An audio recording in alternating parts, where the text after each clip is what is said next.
Hello दोस्तों, नमस्ते, जय माता दी। अपने चैनल सोनम अवधी लोकगीत में आप लोग का स्वागत करती हैं। एक छोटा सा देवी गीत, बहुत प्यारा देवी गीत है, तो आप लोग सुनिएगा और फुल वॉच करिएगा। कमेंट बॉक्स में जरूर बताइएगा। अगर हमारा गाना अच्छा लगे तो हमारे चैनल को लाइक, सब्सक्राइब, शेयर जरूर करिएगा। मैयत बसेली पहाड़वा गजब निकला गई है मैया।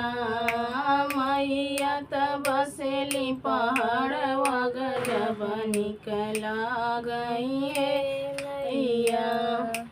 मैया दुआरे एक अंधा पुकारे, मैया दुआरे एक अंधा पुकारे। हाथवा में लिहली नयनवा गजब गई ली है मैया।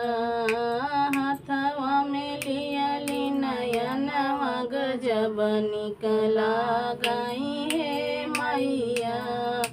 मैया बसेली पहाड़वा गजब निकला गई है मैया। मैया बसेली पहाड़वा गजब निकला गई है मैया।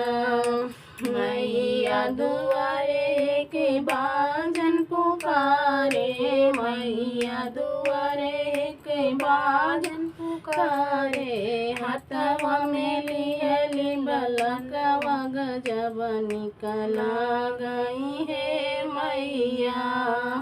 हाथवा में लिहली ललनवा गजब निकला गई है मैया।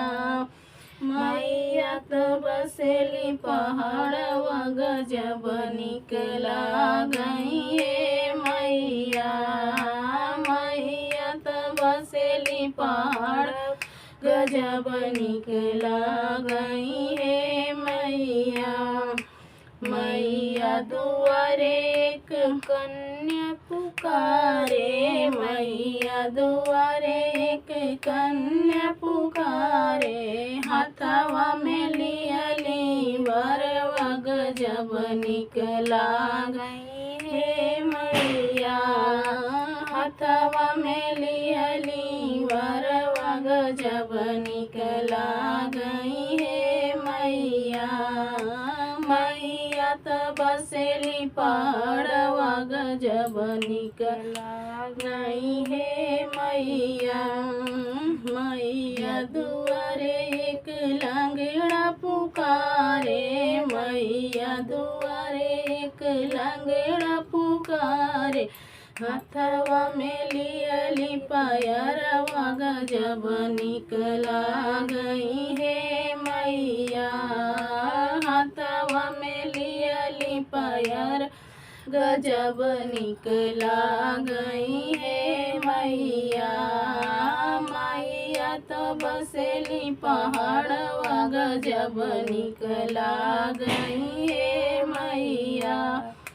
मैया बसेली पहाड़वा गजब निकला गई है